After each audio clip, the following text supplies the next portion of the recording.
is Neha, and this is my production pitch for The Drowsy Chaperone. A big part of the show is the fact that it's a time capsule. The man in the chair is perceiving this musical, The Drowsy Chaperone, and the audience sees it from his eyes. He is interacting with the audience, actively breaking the fourth wall, living in present day. That means that the choreography is going to serve a dual purpose. At first, it's going to showcase very classic 1920s moves, but as the man in the chair gets more drunk and his perception could sort of change, we could bring in more modern aspects to not only connect with the man in the chair and show what he might be extrapolating in his drunken mind, but also allow for the audience to, be a little bit more involved and relate to what's going on. The overall show pokes fun at normal dance stereotypes, so being able to poke fun at current stereotypes is also going to fulfill that purpose a lot more effectively for a production that's made in 2023. Additionally, my goal in choreographing this show would be to help bring the audience out of their blues, like how the man in the chair says it does for them, and explain to them why this musical is appreciated so much by the man in the chair.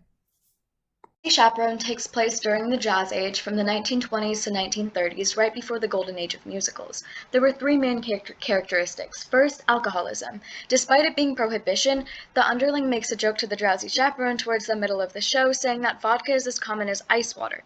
Given the fact that most of the cast is going to be kind of tipsy, that's going to mean movements are less precise and more extravagant, with hands being thrown and position changes not being very line by line. Next, an uptick in social gatherings, meaning that there will be a lot of partner steps and position changes where the group goes inwards and outwards, showing the dynamic of more interactions. Finally, flappers, which were masculine women who were breaking sexual stereotypes.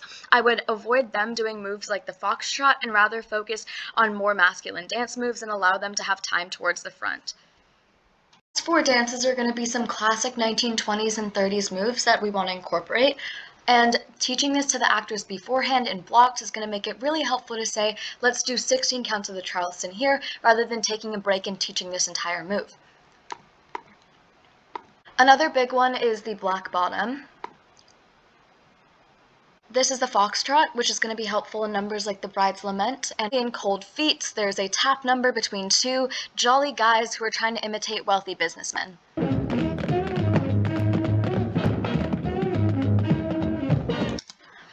We don't know how skilled the actors playing these parts are going to be, so if their tapping skills aren't up to this level, which is very possible, doing moves like the spins, which look complicated but aren't too difficult skill-wise, is going to preserve the overall vibe. Because the entire musical plays out from the perspective of the man in the chair, and what appears on stage is not necessarily what's actually on the record, we have creative liberty to change what he sees based on how drunk he is.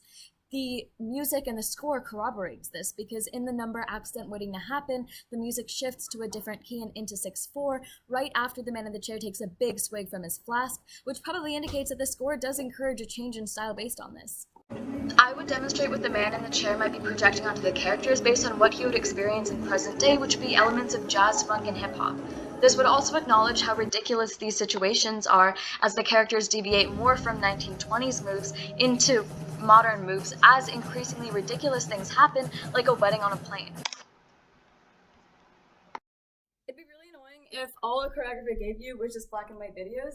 So this is what I would probably do. I'd upload short clips of me teaching step by step how to do not only these 1920s moves, but any hard parts of the choreography, or maybe even like verbally explaining what the position changes might look like, because it helps if an actor was, having an off day and doesn't remember choreography, for them to still be able to get up to speed, and it'll just keep the whole rehearsal process in sync. It won't make anyone kind of, not want to come because they feel behind, but yeah, the vibes will just be better. So this is an example of what that would look like for the Charleston.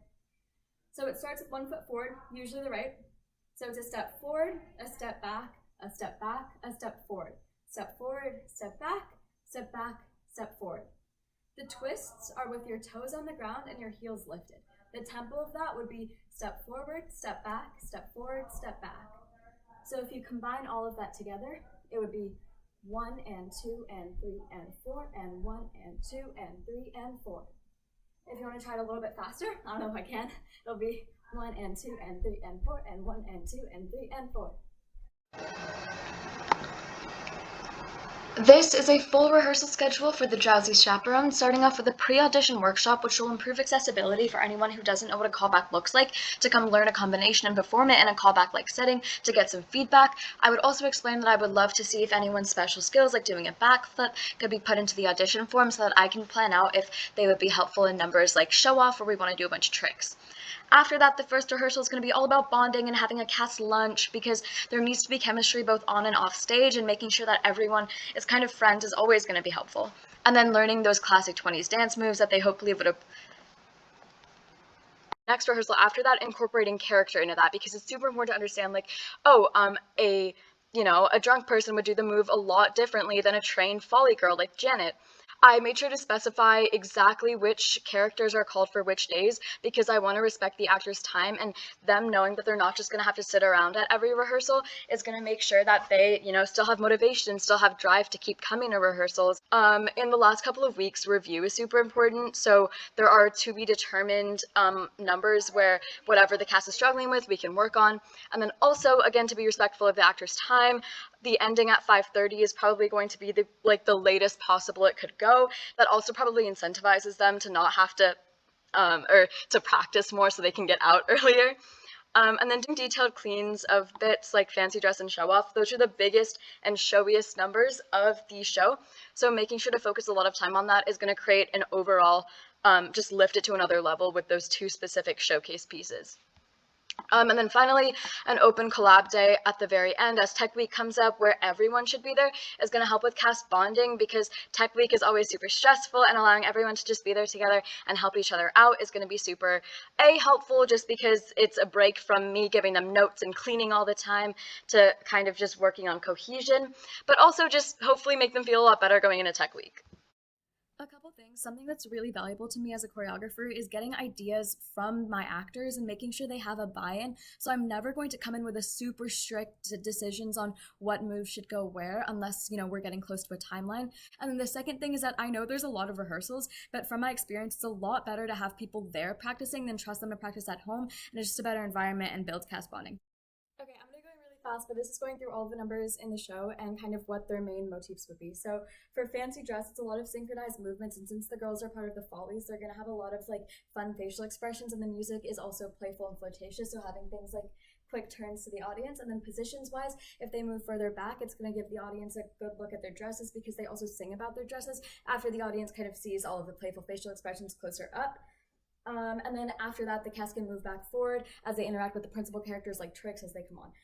Different people in the ensemble are going to have their own specialties with dance as well. So I think dividing people into groups, like the Latin dancers having more fluid movements, who would be highlighted when Adolfo comes on, for example, and the focus would shift from one to another, would create a really dynamic, they'd each have a specific motif type of thing.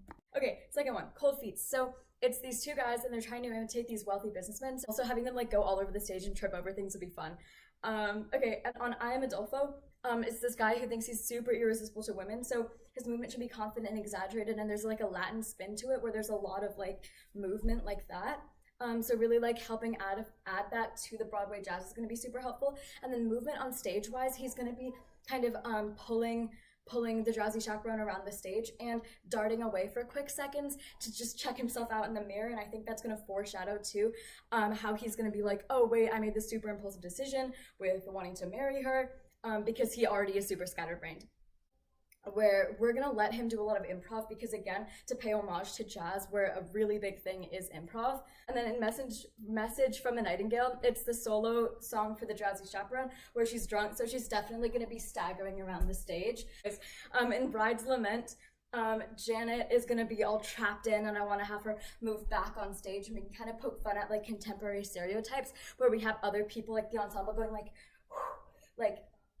how it's kind of cliche and postmodern dance, to have that kind of thing going on, but it also does actually illustrate how she feels she's trapped in this wedding.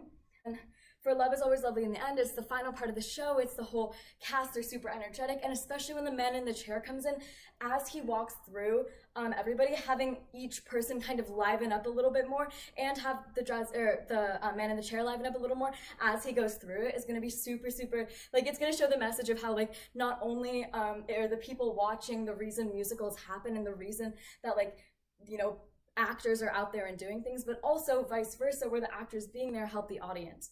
And then so the movement on the stage would probably be people starting in the back and coming forward, making that connection with the audience, especially since the fourth wall has been broken for a while. But yeah, that's how we do it.